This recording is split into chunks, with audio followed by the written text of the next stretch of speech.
আজকে আমরা শ্রীরামপুর একটা নতুন ওয়ার্কশপে পাইপলাইনের কাজ সম্পূর্ণ হলো। এটা ইনস্টলার কম্প্রেসার, এটা পজিশনের ডায়ার। এই এখান থেকে কম্প্রেসার দিয়ে ফ্লেক্সিবল পাইপ হয়ে প্রি ফিল্টার হয়ে ডায়ারে ঢুকলো, ডায়ার দিয়ে আউট হয়ে এখানে লাইনে ঢুকে গেল। এখান থেকে লাইনটা গিয়ে একটা এখান থেকে ঘুরে এখান থেকে এসে এখান থেকে গিয়ে এখান থেকে লাইনটা ওইদিকে চলে গেছে, আর এখান থেকে এসে এখান থেকে গিয়ে পেন ভেতর ঢুকেছে। আর আরেকটা লাইট হচ্ছে এখান থেকে গিয়ে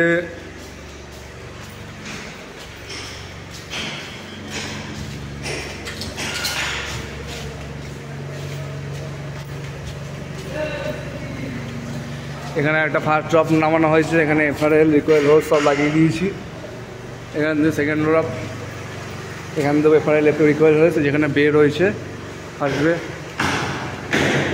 এখান থেকে গিয়ে এখান থেকে এসে সেই সেম এফআরএল আর রিকোয়েল হোস লাগিয়ে দেওয়া হয়েছে। ওখান থেকে ঘুরে গিয়ে এখানেও রিকোয়েল হোস এফআরএল লাগিয়ে দেওয়া হয়েছে।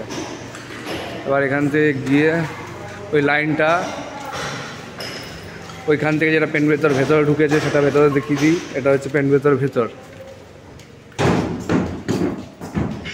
এই যে